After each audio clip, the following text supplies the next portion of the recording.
Welcome to Module 1 of the HOA Capital Academy. I'm going to start with the foundation that everything else in this course builds on: how HOA budgets actually work. If you're a property manager, you've probably sat across from a board that couldn't explain the difference between their operating fund and their reserve fund. Or you've had to explain why the association is running short on cash, even though dues came in on time. This lesson gives you the vocabulary and framework to have those conversations with authority. Every HOA budget has two distinct buckets. Understanding the critical difference between them is the single most important concept in community association finance. The first bucket is the operating fund. This covers your day-to-day expenses. Think of it like a household checking account. Landscaping contracts, utilities, management fees, insurance premiums, routine maintenance, pool chemicals, pest control.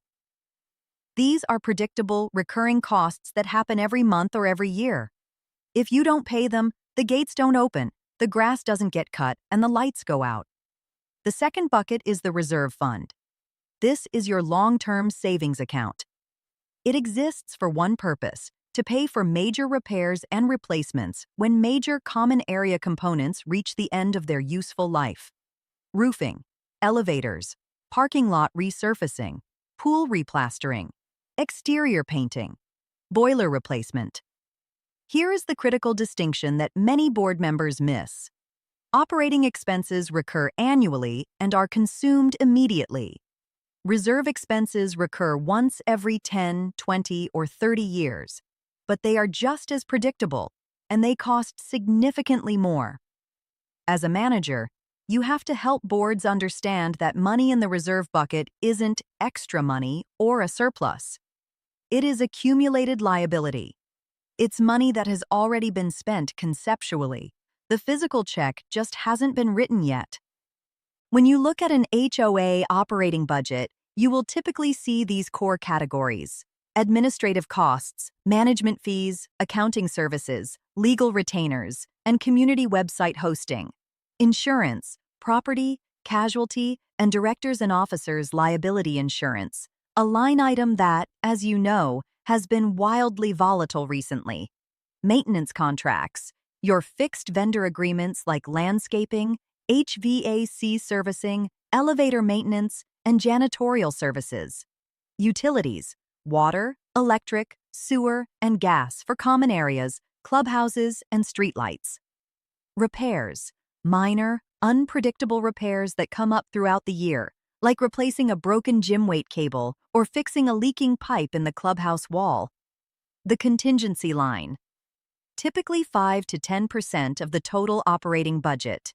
This is set aside for operational surprises, like an unusually snowy winter that spikes snow removal costs, without blowing holes in your vendor contracts.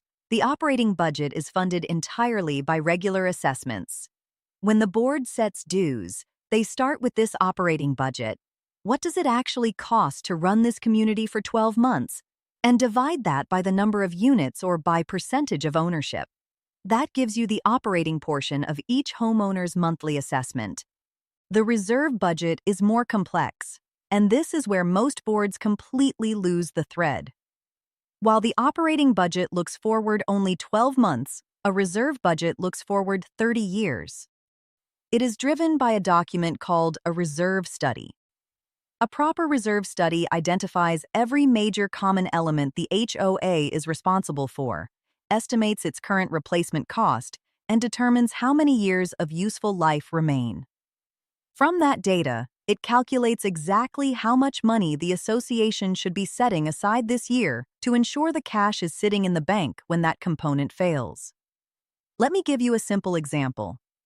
Suppose a community has a roof with a 20-year life and it costs $200,000 to replace.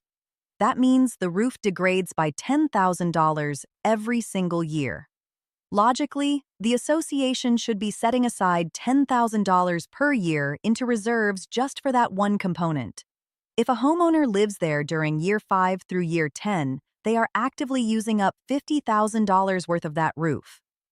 Paying into reserves ensures that every owner pays for the exact amount of infrastructure they consume while living there.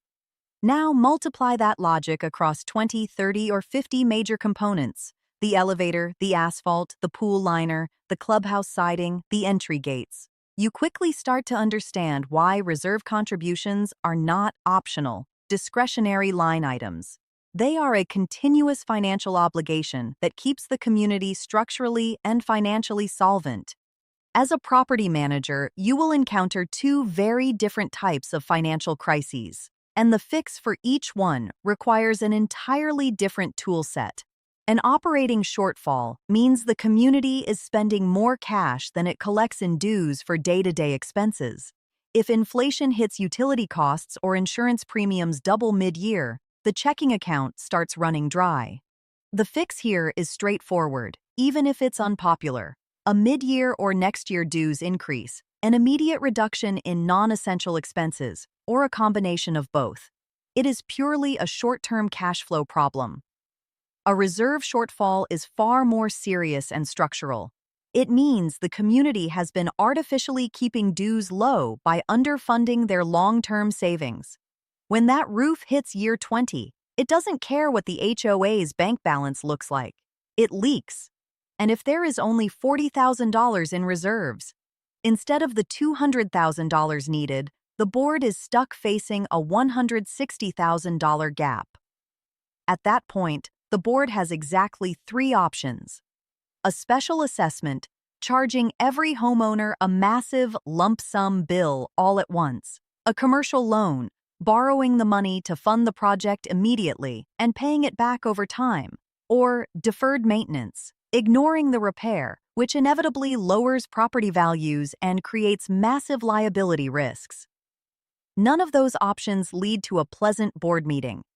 Your job as the property manager is to diagnose exactly which type of shortfall you are dealing with before you bring a solution to the table. If you treat a reserve problem as a simple operational cash flow issue, for instance, trying to trim the landscaping budget to pay for a retaining wall failure, you won't solve the problem. In fact, you'll just make the eventual reckoning more painful and expensive for everyone involved. Let's recap what we covered today. Every HOA operates on a two-bucket system: operating and reserves.